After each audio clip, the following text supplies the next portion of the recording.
This is Washington, D.C., and in the files of the Central Bureau, there is a story so strange in its implications that it defies ordinary classification.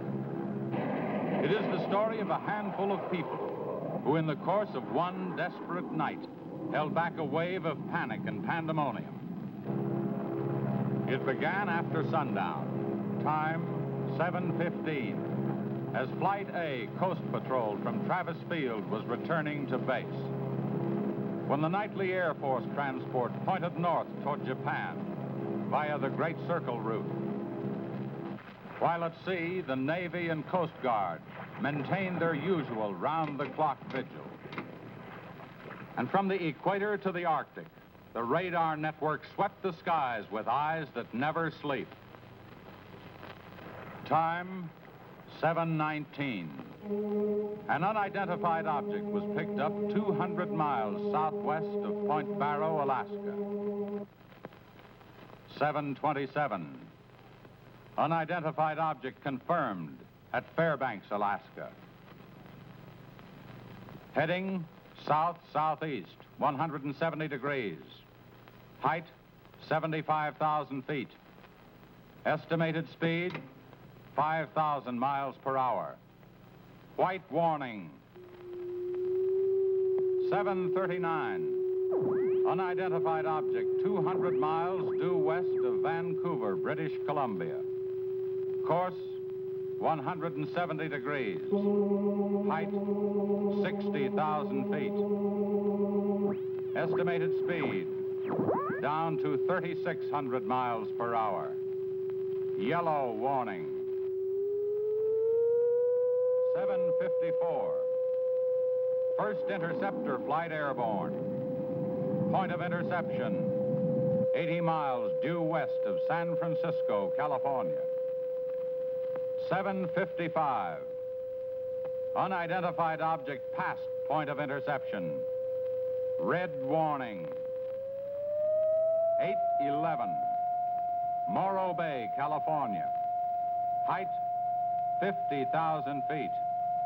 Estimated speed, 2,000 miles per hour. 8:15. Santa Monica, California. Height, 10,000 feet. Speed, 1,200 miles per hour. 8:18. All traces of unidentified object gone. Red warning lifted. By 8:25 at the Los Angeles branch of the Communications Commission, reports of strong interference with radio and television reception began to pour in from the beach area. The monitors went to work immediately. Mobile units were ordered to converge on the vicinity of the disturbance. Pinpoint direction-finding devices began to trace the trouble to its source.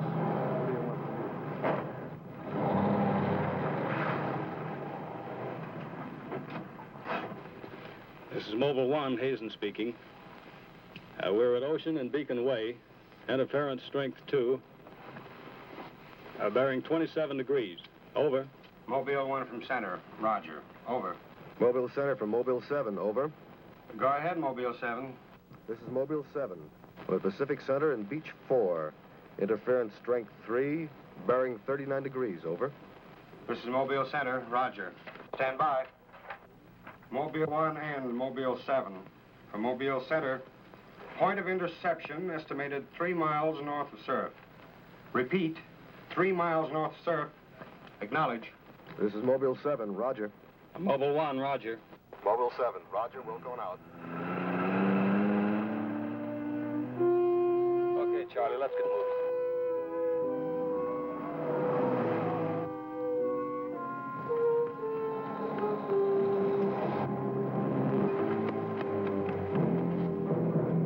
Yes, what is it? Take me to a phone quick. I need an ambulance. What's the matter?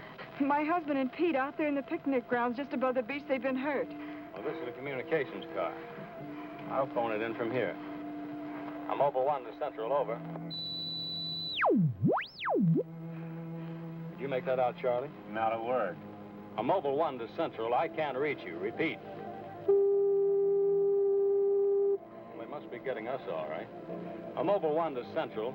Have an ambulance sent to beach at surf. Emergency. 2 men hurt. Acknowledge. Roger and out. I'm sure they'll be here soon now. Tell us what happened. Oh, this man, he just kept coming at us. It was awful. Who? I don't know. He was wearing a suit like a diver. Hurry, please. They're hurt. Charlie, you better wait here. I'll go down and take a look.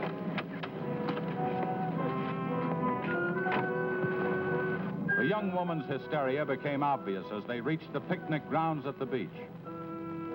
There was no sign of the mysterious intruder, and little could be done for her husband and their friend until the ambulance arrived.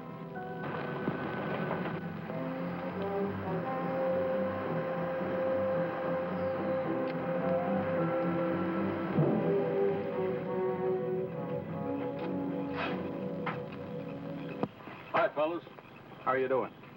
We're just taking another reading now. What happened down there? The police took the girl and one of the guys to the station. What about the other one? Well, he's on the way to the morgue. That was her husband. You're right on the button, Charlie. 44.7. Report back to Central if you find anything else.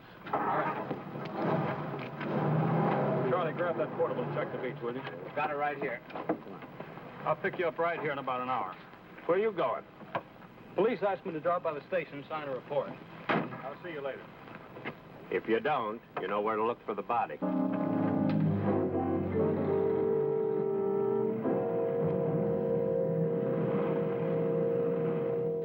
Like I said, we were just starting to eat when we heard something tracking through the sand toward us.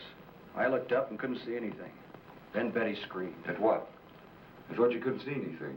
At first we couldn't. Then this guy started toward us. What kind of a guy? How should I know? He was wearing some kind of a helmet over his head. He could have been a deep-sea diver or anything. All right. After you saw this diver, what happened? Well, we jumped up. Ed, that was Betty's husband, yelled at him to stop. But he just kept coming. I never saw anything like it. He didn't say anything. He just kept moving in. And then you say he attacked you. Well, we didn't give him a chance. Ed grabbed a piece of wood and took a swing at him. That didn't stop him. He caught the end. That's all I remember. Just because a man's taking a walk, there's no reason to slug him. Besides, you don't look like a guy who frightens so easy. How would you feel if somebody with a crazy helmet with pipes sticking out of it came at you in the dark? And look, I know this sounds crazy, but there wasn't any head in that helmet. No head. No head at all. It's the truth. I think you need some coffee. I don't want anything. It's all the same to you, Lieutenant. I've got to pick up one of my men at the beach.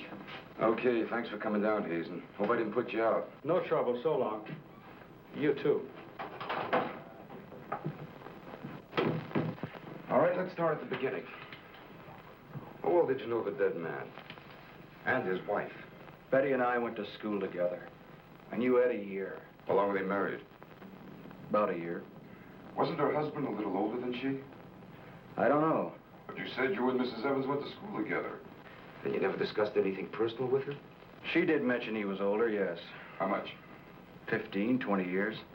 What difference does that make? That wasn't too hard now, was it? Where do you live? 629 and a half East Palm Court. Why? That's where the Evans live, isn't it? Yeah, I board with them. You do, huh? Now, Mrs. Evans is a good-looking woman. What are you trying to say?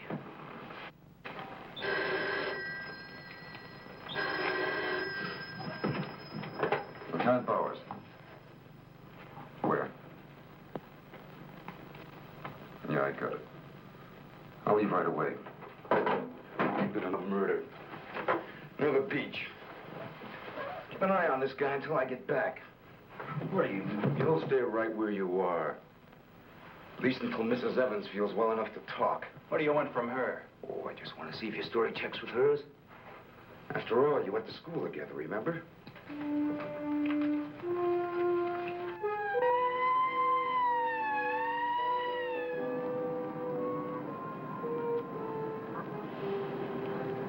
You say there were no witnesses, huh? None yet.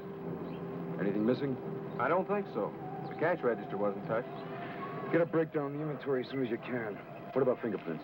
Boys are working on them now.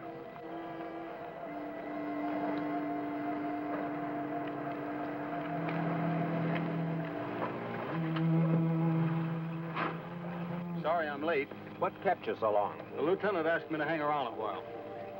Well, what's the score? Looks like one of those things. Pretty girl, older husband, young boarder. Kid claims some guy without a head knocked the old man off. You don't say. Anything else? Yeah, he had a diver's outfit with horns.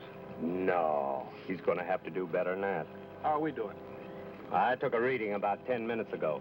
The radiation is going out with the tide. What about the radio phone? It's working fine again. I just got a call from Central. They said Mobile 7 picked up some new trouble northeast of here. Here we go again. Hop in. So long.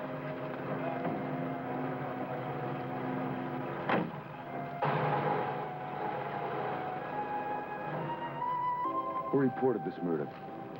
There he is there. He lives next door. His name's George Nelson. Hey, Mr. Nelson. Yes, sir. Come here, will you? I'm Lieutenant Bowers, homicide. You found this body? That's right. He must have just locked up for the night when this happened. How do you know that? Well, he usually does around this time. What were you doing here? I was sitting home watching the fights on TV, and all of a sudden the thing started acting up. What has that got to do with it? Well, you don't know this set. You know, it wouldn't work at all when I came home to supper. Then all of a sudden it cleared up fine. So I thought, well, I'll get set to look at the fights again, and all of a sudden out it goes again. So I thought maybe the battery station down here was overcharging the circuit, and so I came down to take a look, that's all. Hey, don't you ever quit work? What's up this time? Another murder? What are you doing here, Hazen? Same as before. Still trying to track down that signal interference. Say, does that stuff work on TV, too? Well, it has been for hours. What'd I tell you? What's the matter? Seems to set one on the blink. Well, at least we know we're on the right track. How'd you make out with that boarder? You're still sticking to a story. The guy had no head. Well, I'll be seeing you. So long. Right. Come on, Charlie. Hey.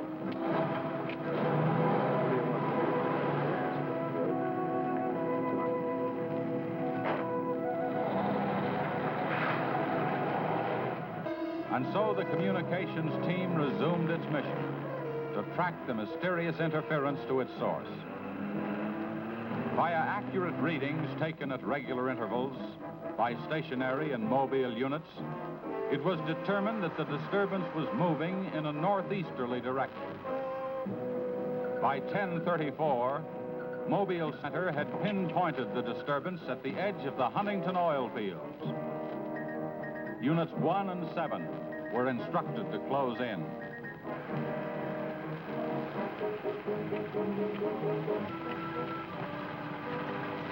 Hey, Charlie, do you see what I see? Yeah, the oil field. Let's hope our trouble's burning up. Well, there's only one way to find out.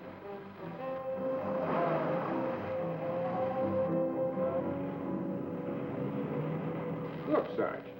2 murders and an explosion in one precinct is big news. Now, come on, you can't pin it all on the young boarder. Or can you? Very funny. Yeah? I'm Hazen of the Communications Commission. Oh, the lieutenant's waiting for you. Thank you. Where's a wheel? You heard the man, Communications Commission. Tell me, just kind of interference happen very often? Never anything like this. It's on the move all the time. I mean, some harm with the transmitter in the car. It's not a transmitter. We don't get a definite disturbance, just interference. And you have no idea of what it is, huh? Not yet. How are you making out? Not so good. You were here when I questioned that boy about the murder at the beach. Did you get anything more out of it? Yeah. Come on with me. You might want to see this.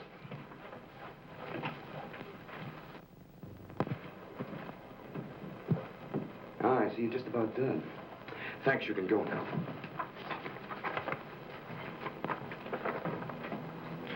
Are you sure this is what the man looks like? What do you say, Betty?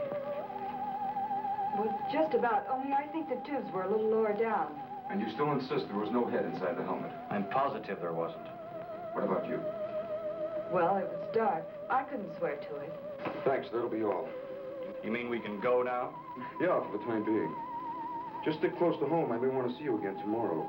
We'll be there. Come on, Betty. Kind of changed your mind about those two, haven't you? Yeah, I guess I have. Hey, look, bring in the old man, will you? Don't tell me you believe this story about this whatever it is. I know, it sounds as phony as it ever did. But, oh, sit down, will you please? You're the watchman at the Huntington oil fields? Oh, yes, sir. I've been with the company for over 22 years, sir. Yeah. Will you tell Mr. Hazen here exactly what happened? Well, sir, like I said before, I was just closing the gate for the night when I saw this fella coming up. I was never so scared in my life. Yes, go on. Well, it wasn't the man so much as the suit he was wearing. Well, he wouldn't stop when I hollered at him. He just pushed his way right in there through the gate and walked right up to the tank. Now, you carry a gun. Did you try to stop him? Oh, well, he was much too close to the tank. I was afraid to shoot. So I thought I might call for help. And just as I got to the shack, the tank blew up. Oh, you should see the sight. Yeah, sir, can you give us a description of this man? How would you say he was dressed? Well, sir, like I said before, he wore a sort of flyer's not outfit with a helmet attached to it. How tall was he? Oh, he was a giant of a man. And he had tubes sticking out of that thing, that helmet he wore. Can you tell us what his face looked like? Well, sir, though he got pretty close to me, I could swear the man had no face. Now, if you saw this man again, would you recognize him? I mean by his outfit. Oh, I'll never forget that sight if I live to be 100, sir. Would you say this is the man? Wait, sure, that's him. Thank you very much. You may go now. All right, sir. Thank you. Well, Hazen, what do you say now? Beats me. The descriptions check all right. This could be some kind of flying suit. High-altitude equipment. Yeah, that's what I've been thinking. Well, how do you explain that stuff about the missing head? No, we can discount that. These people were frightened. It was night. Nobody really took a close look at it. I guess you're right. But whoever he is, that outfit doesn't look like one of ours. Of course, he could have been dropped by parachute. You mean sabotage? We're checking. I think we better wire a report to Washington, see what they say. Oh, you can use our teletype. I'll tip off the LA police to be on the lookout for something unusual. Hey, wait a minute. What about the press? Oh, I don't think they know too much now. We better keep it that way for a while at least, till we find out whether our friend is still around here. Well, if he is, I think we can find him for you. My hunch is that he's carrying something around that's causing all this disturbance, whether he knows it or not.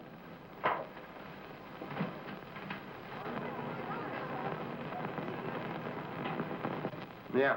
Kill that page 1 lead. They let the boarder and the girl go. Hmm? How do I know? Maybe the lieutenant thinks that the guy in a flying suit knocked off the husband. Mm-hmm. Nah. No, not a chance. Not a chance of an exclusive on that picture. They're making a blanket release in the morning. Hmm? Oh, there's a guy from the Communications Commission in there now. Yeah, I'll call you back later if there's anything new. Okay.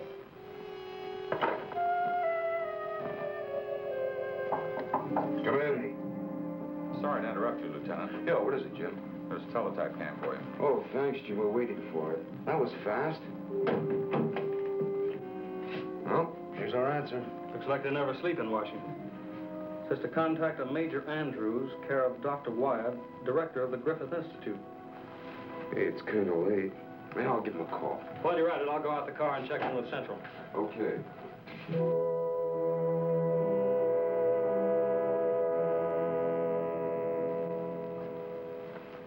Well, that's the story up till now. We got in touch with Washington. They told us to contact you here. Very interesting. What do you think, Doctor?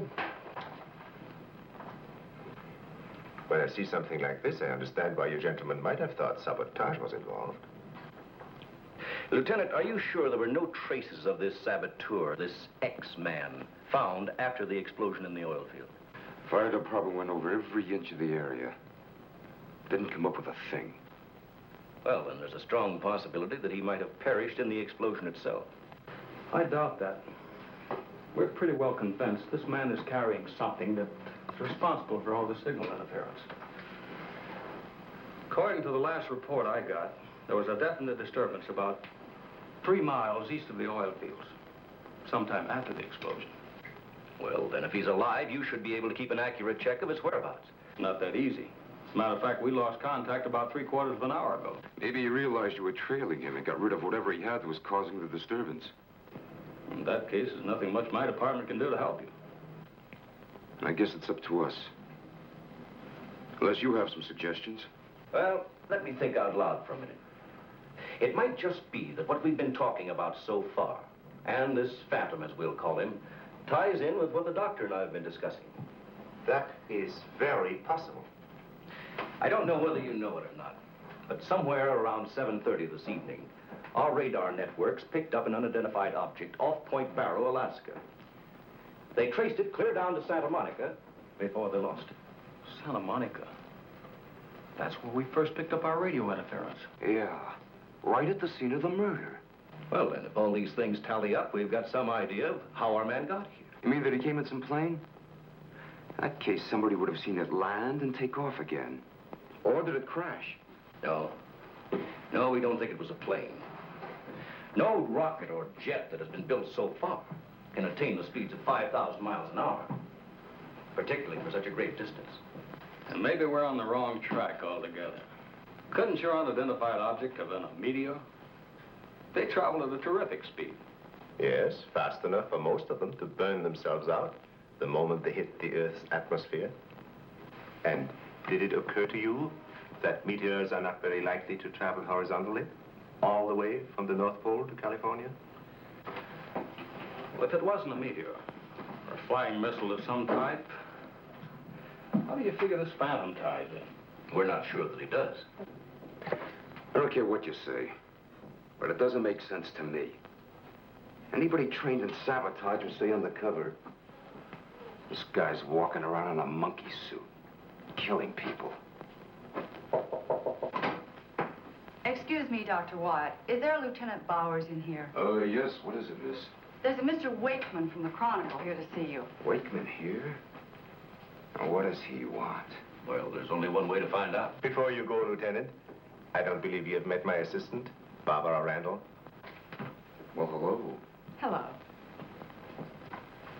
It's Mrs. Randall, Lieutenant. I'll be right back. Barbara, you know the Major. Of course. And this is Mr. He's in the Communications Commission. How do you do? Well, I see you are working a little later tonight than usual. Yes, my husband's teaching a late class, and he won't be able to pick me up for a while. Besides, I had some work to do in the lab. Well, at least you'll have lots of company. All right. So I shouldn't have come up here. But I gotta get your angle on this Beach murder. And your whole department is shut up. Look, Wakeman, will you stop bothering me? There's nothing to say. If you got an exclusive story from that Evans Damon or Board, then you know as much as I do. Yeah, but that still doesn't explain anything about the guy without a head. Come on. Who is he? Your guess is as good as mine. You mean you let those two kids go without knowing that? I don't buy it. Well, I did. Well, then you must have an awful good reason. I bet you're trying to tie it in with that other murder. All right, Lieutenant. Don't tell me. I'll get my story somehow. Oh, if you want to know how things turn out, read the Chronicle in the morning. That's right. Now get in touch with Charlie in Mobile 1 and have him call for me here. Okay, honey. Well, did you come up with anything? No, we're just briefing Barbara here. It's just amazing the way you've been able to put these things together. Don't kid yourself, Mrs. Randall. It seems the press knows as much about it as we do. Well, let's hope they don't come to the same conclusions. A few lurid headlines, and every fool in the country will be seeing phantoms in spacesuits and men from Mars all over the place. Yes, I can imagine. And mass hysteria is difficult to check once it gets started. That's why we've got to move fast. Well, from the looks of things, I guess it's up to me. I'll be in touch with you as soon as I hear anything. See you. By 12:30 a.m., the dragnet was in operation. Mobile units patrolled the streets and countryside. They covered an area 35 miles square. Special and sensitive equipment was prepared for action. Everyone on the job was ready to move on the first signal from the Communications Commission. Monitor Corona to Mobile Center, strength 4, Brickyard at 160th, moving toward oil fields. Contact your units. Over and out. Units 1 and 7 from Mobile Center. Units 1 and 7 from Mobile Center. Strength 4, interference at 160th in the oil field. Moving due east. Close in. Repeating, strength 4, interference at 160th in the oil field. Close in.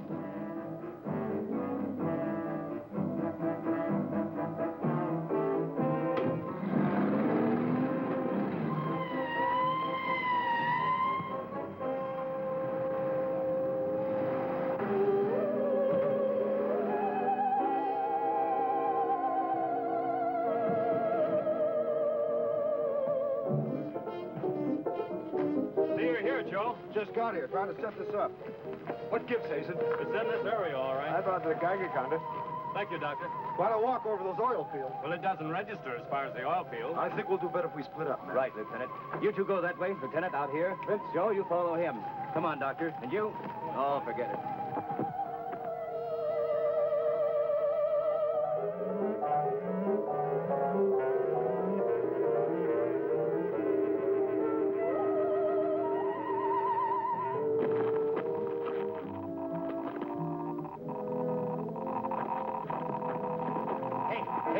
Look at this. Yeah, points this way. Hey, Joe. Joe.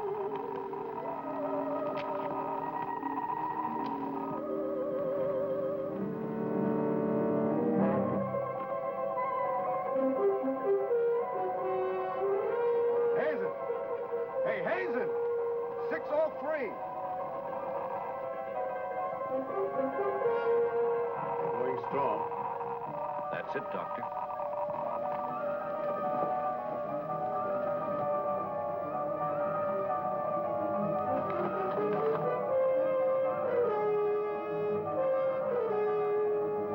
It's leading this way. Come on.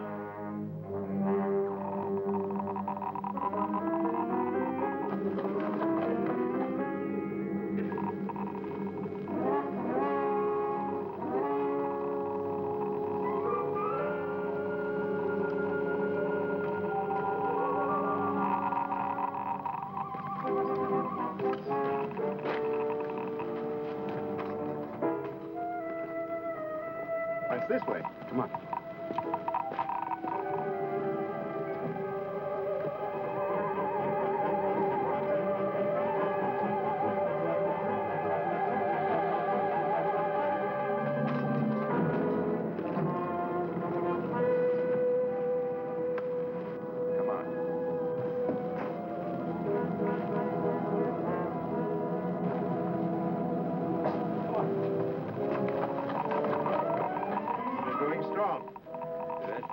That's right.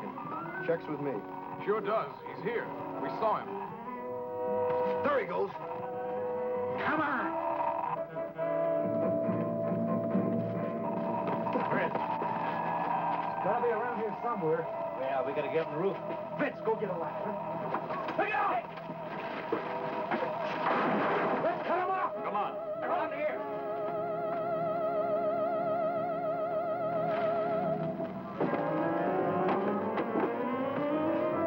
Anybody see him? There he is!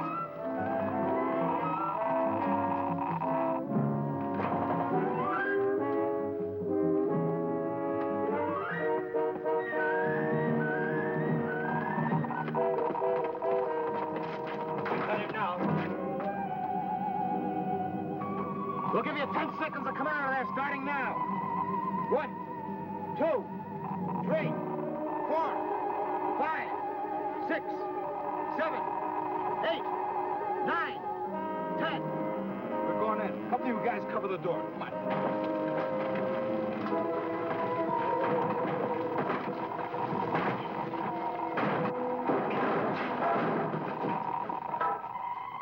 Why, there's nobody in here. Possible. We saw him come in. Maybe he went out of the window. We won't get very far. Don't touch anything till we check for fingerprints. Oh, Doctor, over here. He left his suit and his helmet. Hey, let's spread that thing out so I can get a good shot of it. Keep away, you fool. What's the matter? For your information, that's a Geiger counter, and it says hands off. I think you'd better wait outside. I just have a job to do. So do we. And I'm afraid ours will have to come first. There's no radiation from the helmet. But look at this. So that's what's been causing all the trouble. Charlie, you know where we can pick up a lead-lined box in a hurry? Well, Mobile 7 should have one. They're right outside. I'll take a look. Hurry it up, will you? Unbelievable. Now, we all thought that this phantom might be carrying some device which was causing all the signal interference. But you'll learn that it's due to the very clothes on his body. That's not the only thing that bothers me. Did any of you get a good look at his face? Not me. He's too far away. Well, I did. Unless I'm mistaken, that helmet was empty. Say, where am I going to put this stuff? Oh, put it in Dr. Wyatt's station. Let me take it back to the Institute. Right. Lie down, Z. No, that's all right. You can handle that.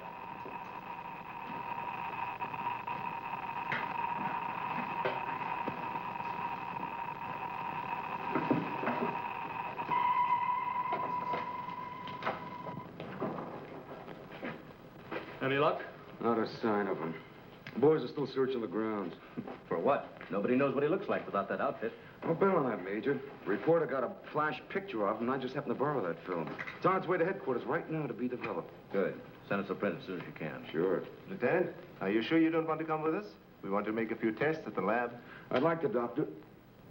But you know the situation. I gotta get that guy. Let me know how you make out, will you? Yeah, we'll do that, sure.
We were just on our way home when we saw you drive in. Good evening, Barbara. Hello, Bill. I see we got here just in time. Anything new? Lots of excitement, but that's all. Major, you know Barbara's husband? Oh, of course. How are you? How are you? Yeah, it's a nice-looking dog you've got there. What's his name? His name? Venus. Say, Bill, I hate to ask this, but something important has come up, and I wonder, can we borrow Barbara for about an hour or so? I suppose so. Of course. Darling, why don't you go and do the shopping? Here's the list. The market's open all evening. I may as well. See you later, darling. I'll take the dog and tie her up. Thank you, Bill. Good night. Good night. I'll give you a hand with it. Oh, thanks, Doc. Easy now. Look out for your fingers. All right. Look out now. Don't drop it. Venus, come back here! Venus, come back here!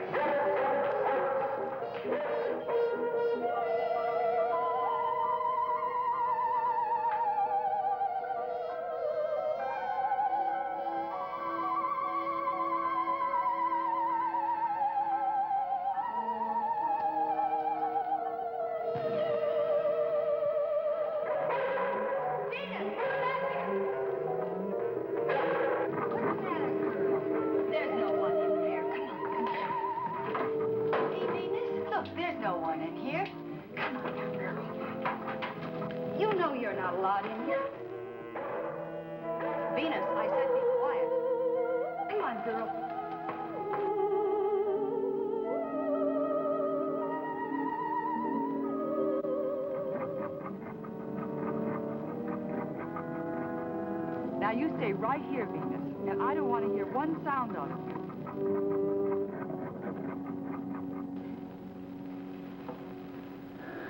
You were right, Doctor.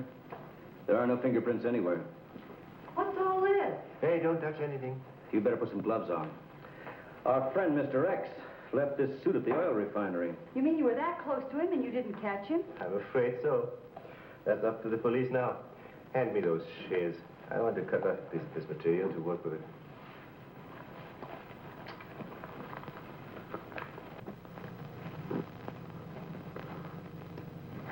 Say, you better have those sharpened. But I just bought them.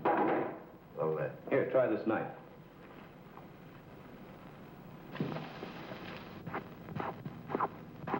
that still won't cut. Let me try.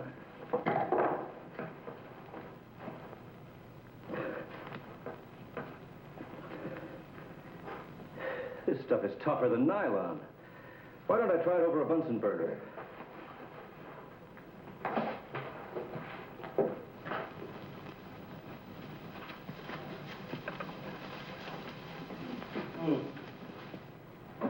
Hey, doesn't burn either. Let's take a look at it under the microscope. Look, it's magnetic. Magnetic? Here, I'll... Radioactive. And apparently indestructible. Thank you.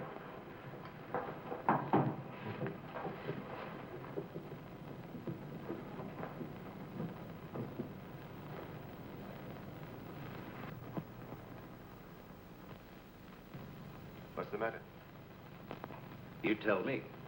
Take a look at that weed.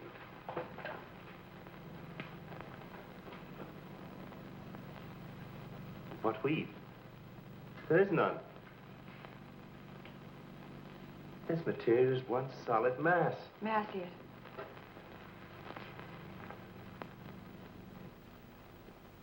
Why, you're right. It must be some sort of plastic. No. I'd say it's a metallic substance of some kind. Well, I've seen a lot of interesting alloys, but never anything like this. Let's try an acid test. All right. Go ahead. Careful now. We'll only take a drop or two. It repels acids like a raincoat repels water. Why, there's no reaction.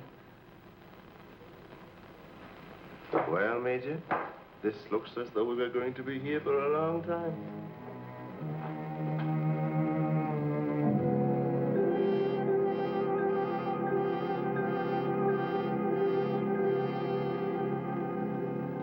Now we have it. The helmet is not radioactive. The suit is. There is no doubt. This spacesuit is conditioned to function above 63,000 feet, where human blood would boil, resulting in the body expanding to twice its size. And death, of course. I know. And it must withstand pressure and counterpressure. Also, it must be so supercharged it can function in thin atmosphere. Now, let's see what it is that is left in this breathing apparatus. Well, how are you doing? The gas from the helmet tank breaks down to 11% methane. Ordinary marsh gas? What's the rest of the formula? No, that's where I'm stuck. I can't figure it out. It just doesn't respond to any of the usual tests. Well, how could anyone exist on that combination of gases? You and I couldn't. But apparently someone can. Oh, Doctor, are you trying to say that our X-Man doesn't breathe oxygen and hasn't the metabolism of a normal human? I really don't know. From what we've seen, he has some physical characteristics which make him appear human. But added to them is this fabulous radioactivity that none of us could stand. I am puzzled.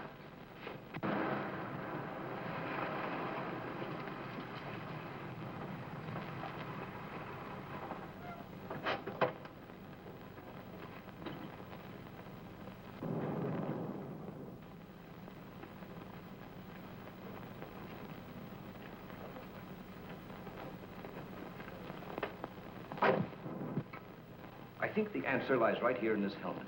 Obviously, he needs it to survive. Otherwise, he wouldn't have risked wearing it where he was sure to be recognized. As it is, he only took it off when he was cornered. Well, if what you say is true, how can he exist without it now? Let me put it this way. It's like a patient in an iron lung. Sometimes one can be removed for hours at a time without any ill effects. Exactly. And I think the same principle applies here. And that means sooner or later, he has to get his breathing apparatus back or die. I don't understand. Well, I've got an idea. If we were to return this whole outfit to where he left it, he might be tempted to come back for it. Dr. Wyatt speaking? Yes, he's here. No, thank you. Hello, Major. Still at it, huh? Mm-hmm. No, we haven't got a thing, no.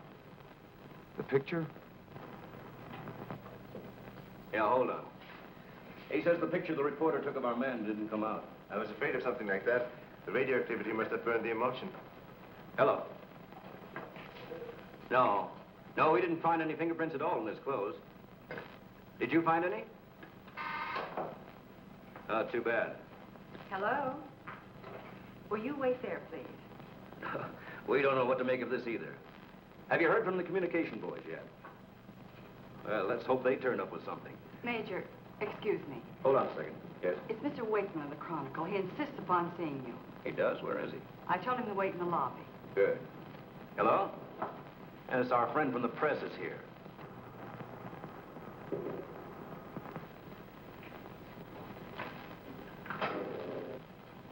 Don't worry, I wouldn't dare let anyone in on anything. At least not till we get something concrete. Right.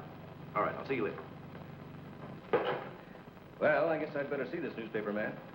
Want to come along, Doctor? I think I will.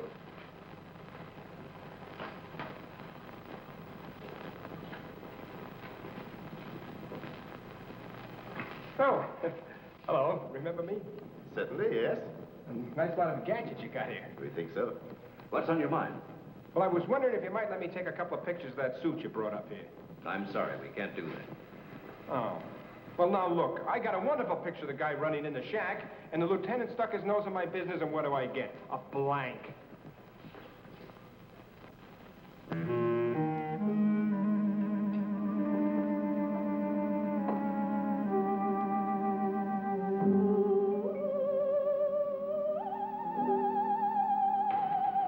Is that you, Doctor?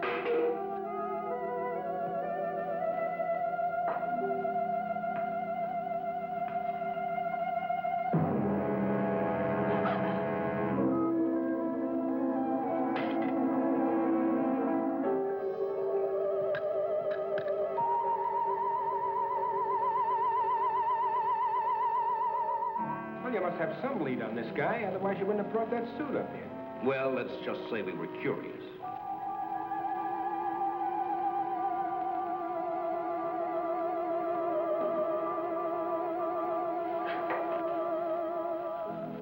Hello, Bill. Are you back so soon? Isn't Barbara through? I don't know. If she's still in the lab, why don't you go up and see? Thanks, I will.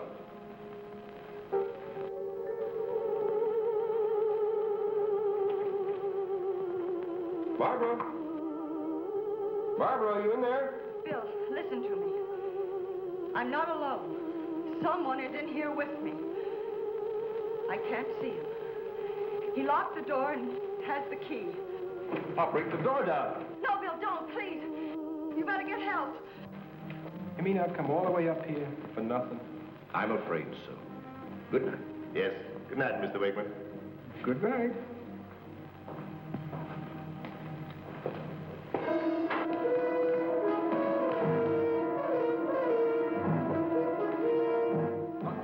Major, come quick. What's the matter? What's the matter? Where's Barbara? In the lab. The door's locked and there's someone in there with her.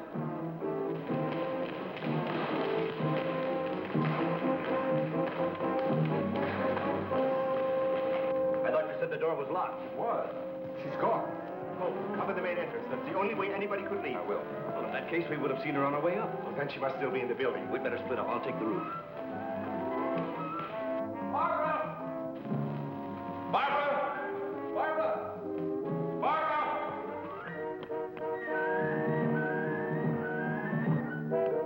Barbara!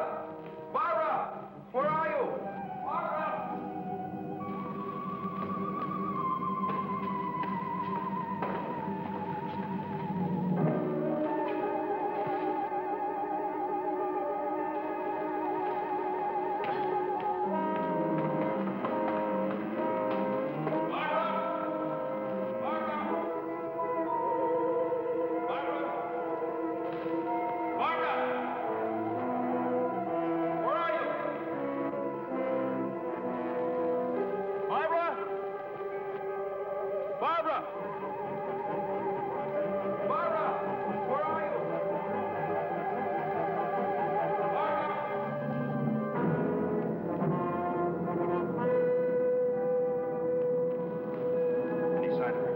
Not yet. She must be around here someplace. Now, you stay here. Watch the main entrance. And I'll check the basement. All right.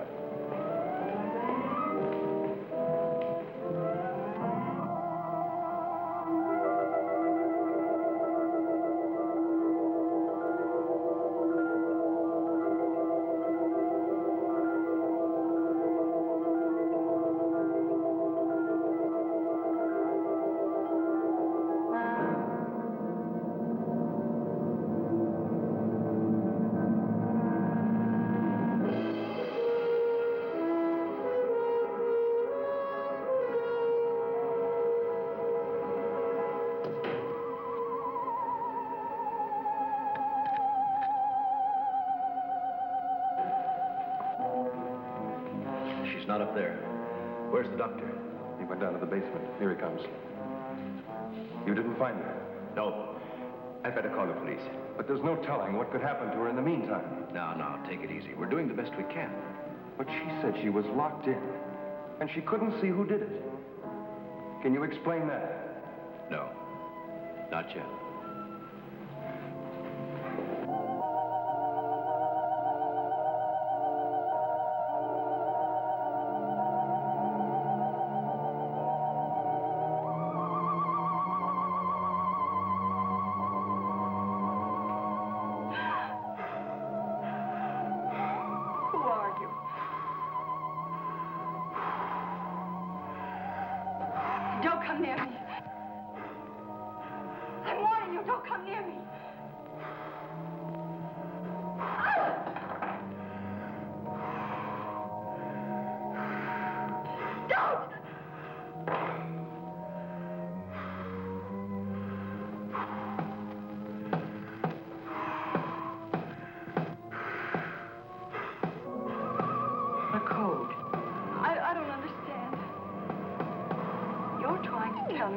To breathe, and there isn't much left in the tank.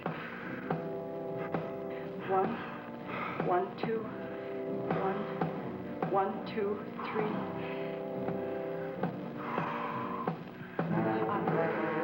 I'll write it down.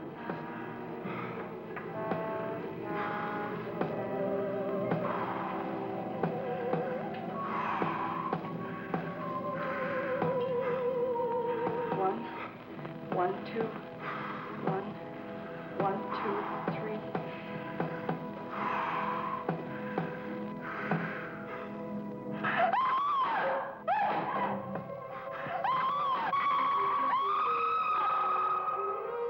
In the lab.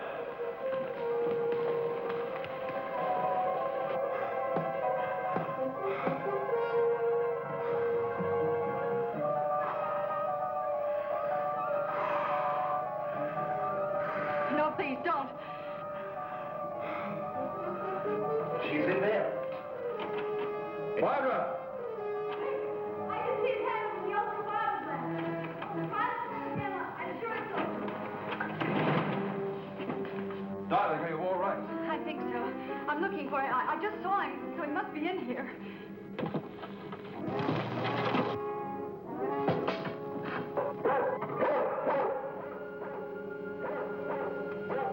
Steady feet to the ground. You would be killed. I'd better go.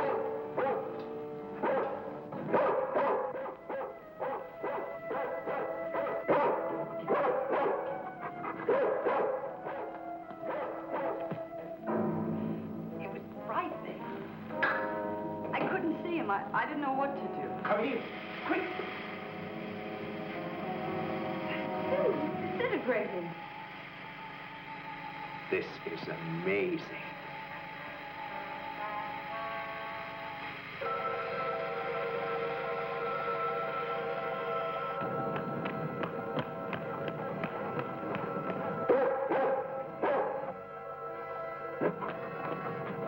Now, quiet down, Venus. Quiet down.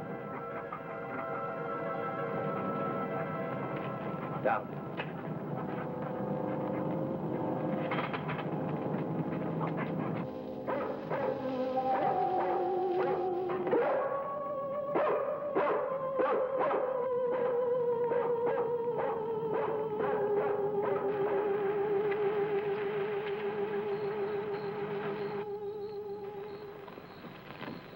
Mobile Center from Mobile 1, come in, please. This is Mobile Center. Go ahead. Get hold of Major Andrews or Dr. Wyatt at the Institute. I want to talk to either one of them. I will do. Stand by, Mobile 1. Dr. Wyatt speaking. Oh, yes, Mr. Hazen. Yes, we're still at it. Lots and lots of excitement, but nothing definite yet. Have you anything to say? The trouble seems to be just about gone. We get a flash in the direction of the observatory once in a while, but I figure that's because of the outfit you're testing. Yes. Lieutenant Bowers ought to be here any minute. Of course. How long will it take you to get up here? Good. See you then.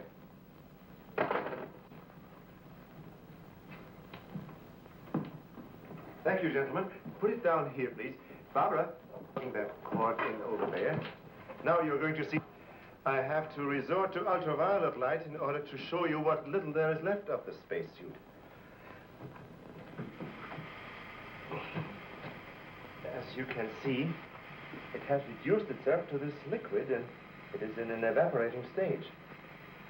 The helmet is in the lab and still intact.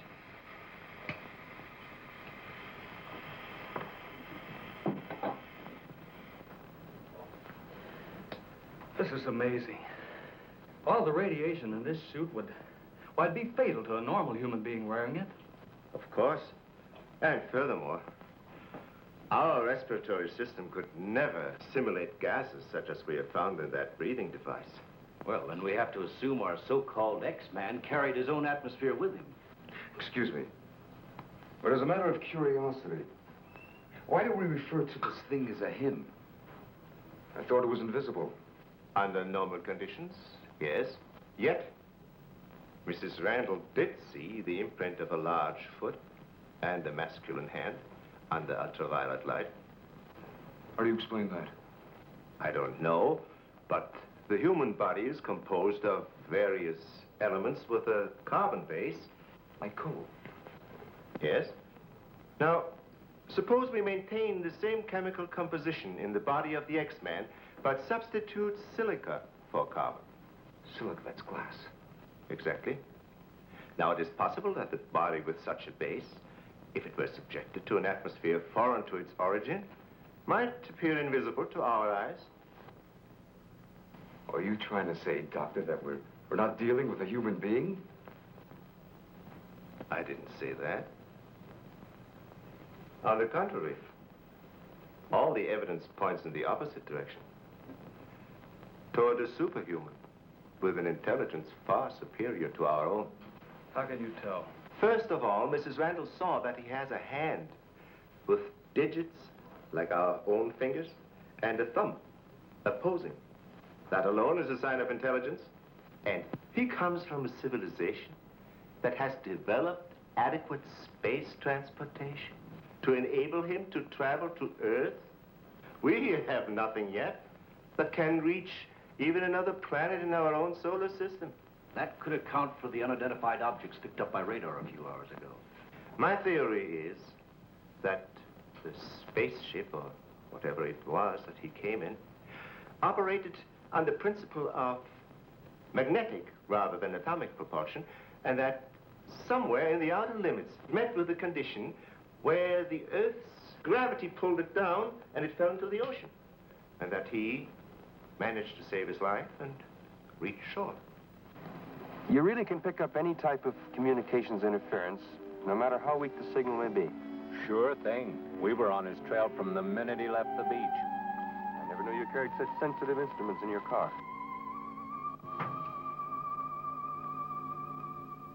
What you told us is very interesting, Doctor. But I've got to make an official report to headquarters. Are you willing to be quoted that the criminal we're after is a creature from another world? All I can say is, we know that our Earth is not the only planet capable of sustaining life in one form or another. You can quote that. All I've got to go by is some footprints in a hand. That isn't much. No fingerprints, no description, no nothing. And we're after a killer. Has it occurred to you that our X-Man has no apparent motivation for his acts, and might therefore not be an intentional criminal at all? You have a point there. Hey, wait a minute. Come to think of it, the young boarder we suspected, he did say that the girl's husband threw the first punch. So? So that could have been enough to provoke the strange creature. And the same could have happened at the second murder. Sure. But what about the fire in the oil fields? Evidently, our man sensed the presence of some gases, which he thought might be utilized in his breathing apparatus. Yeah, that could account for his presence at the oil refineries, where something went wrong, causing the explosion. Too bad he got wise to us and took off his uniform, or we'd have been able to catch up with him by now.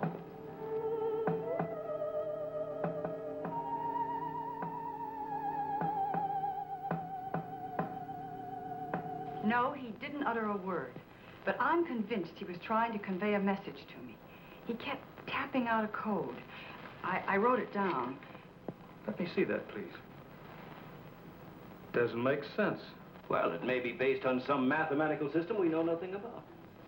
But he was trying to tell us something. Why did he run away?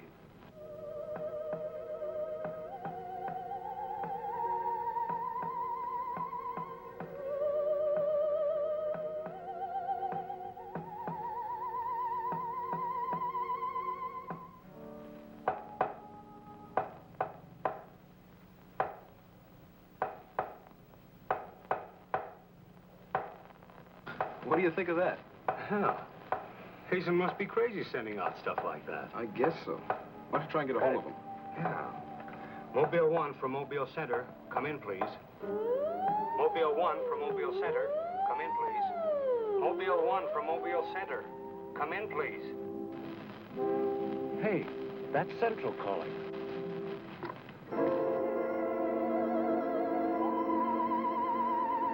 You better stay here by the car. I'll go tell Hazen. Yes, Colonel Powell. Of course, I'll mail you a complete report first thing in the morning. Yes, sir, thank you. Oh, and I'm awfully sorry to disturb you so late at night. Right, good night, sir. He's around here, this invisible guy. He was in the car. How do you know? I was talking to Randall outside when I heard Central calling. Before I could get over to answer, I saw the door open and shut by itself. He's desperate. For all we know, he could be trying to send a distress signal to his home base, wherever that is. Well, let's hope he doesn't get through. We've got enough problems with just one of those guys. Well, at least we know he's surrounded the vicinity, and it's obvious what keeps him around. Of course. He's got to come back for what little gas there is left in his helmet. And when he does... Oh, please, the most important thing is to take him alive. If we can only make each other understand, there's no telling how much science can profit. I'll go along with that, Doctor. But I've got to make sure that once he's cornered, I'll be able to hang on to him. I think we're all agreed on that. All right, good, then we must see it from his angle. He's in an alien world. No doubt we are as frightening to him as he is to us. Now, the most important thing, then, is to keep calm at all costs and do nothing to provoke him. Immediately, a simple plan to trap the Phantom went into operation. All obstacles to his entry were removed. To erase any possible suspicion, the doors were left unguarded, and inconspicuous electric eye equipment was set up. All this was connected to a makeshift control board, which would immediately signal the exact location of the trespasser. Now, there was nothing to do but wait. The one road leading to the Institute was blocked off to make certain no outsider would upset the plans or interfere in any way. What's the big idea? Sorry, nobody's allowed through here. Who says so? Lieutenant Bauer's orders. Oh, is he up there? He might be. Well, you get word to him that Joe Wakeman of the Chronicle is here. Sorry, bud, I can't leave. Oh, what about them over there? Hey, you over there. Me? Yeah. Aren't you the guy from the communications outfit? Didn't I see you down at the oil fields a couple hours ago? What of it?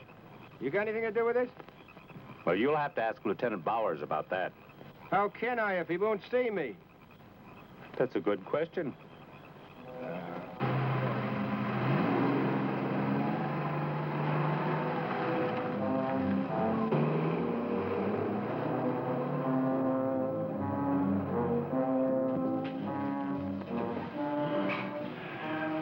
Well, it's 4:45.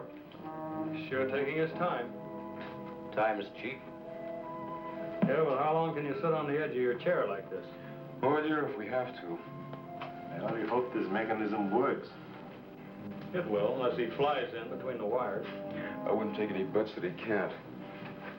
Well, if everything else fails, we still have Venus here to help us. You know, I'm certain she sensed his presence before. That's why she carried on so.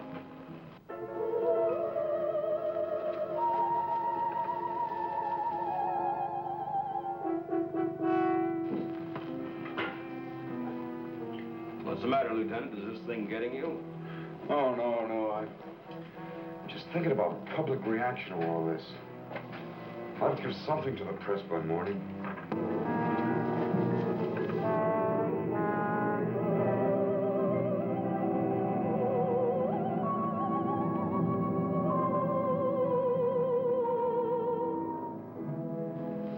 You know, ever since I was a kid, I wanted to be a pilot.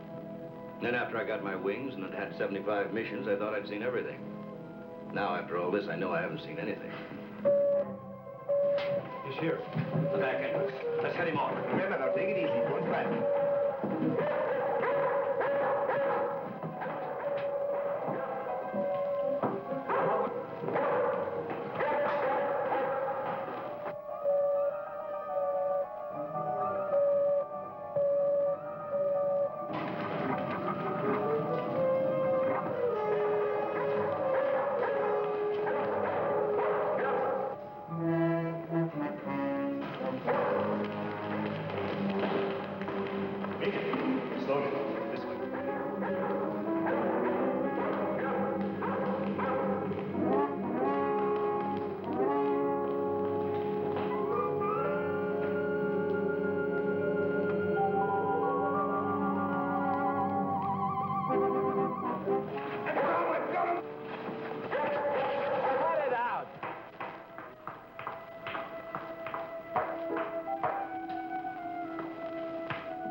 Trying to do? Well, it's the reporter. Yeah, it sure is. What's going on around here? You guys crazy?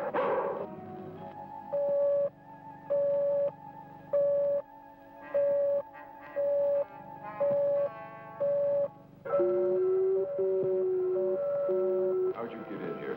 Oh, that don't make any difference. Come on, what's up? What's going on?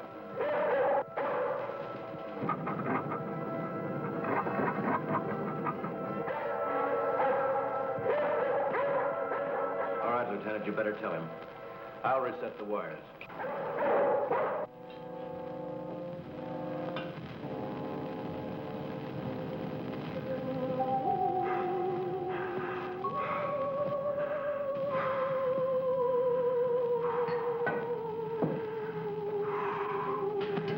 Don't be afraid. We want you to live. Don't you understand? Can't you speak? Can't you say something in anything, in any language?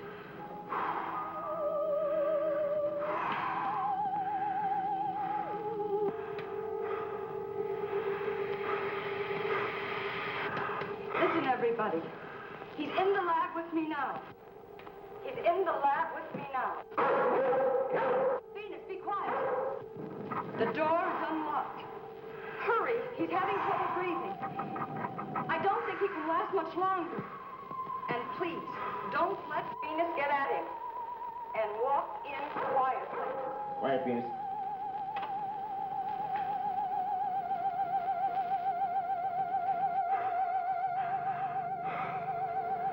It's unbelievable.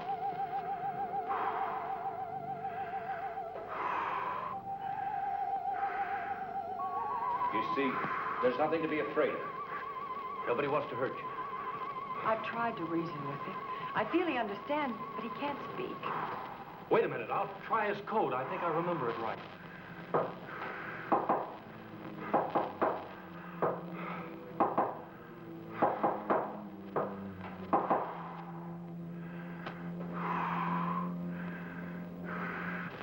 Better plug in the ultraviolet light.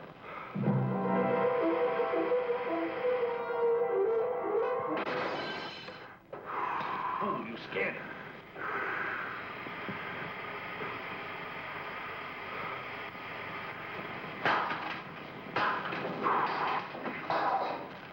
Look, there goes Venus.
Take this.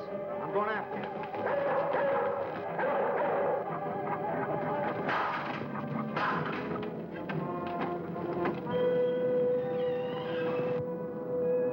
The door. In here with a big telescope.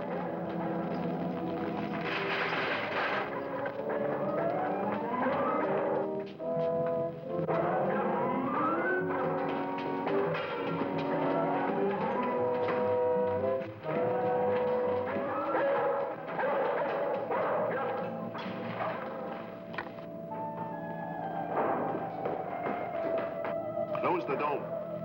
The switch is over there.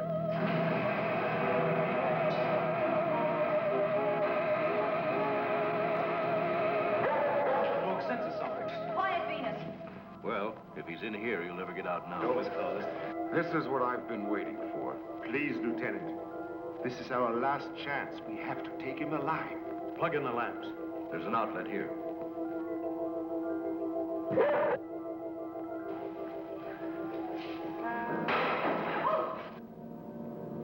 He must be up there.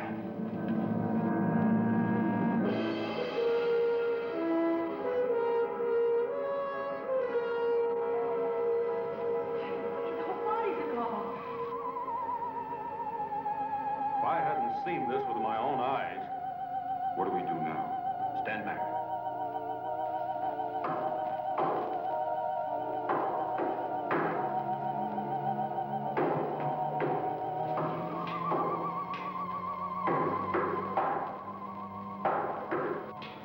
Amazing. His code again. Look. He's trying to speak, but no sound is coming out of his mouth. Look at Venus. She acts as though she hears him. Yes. Dog can hear sounds that we can. His voice must be beyond the range of the human ear. Maybe he's screaming. He's suffocating. The glow, it's almost gone.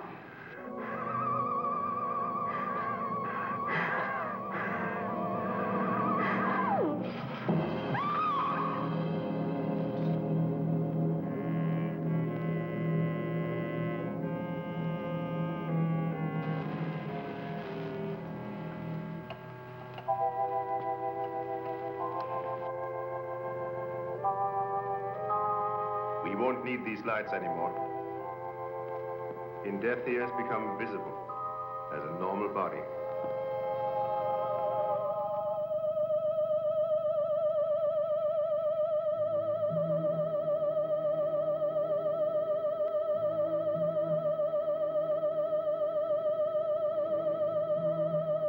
Look.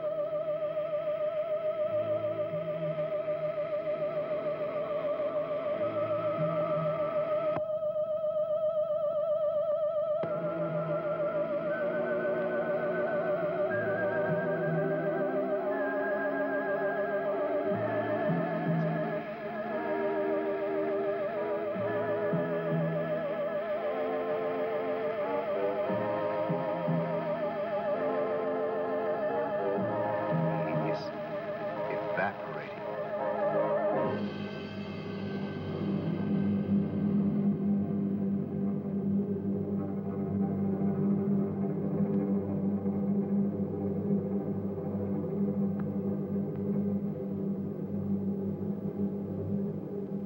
So he came here, wherever from, and right before our eyes, his body went through the final phases of life.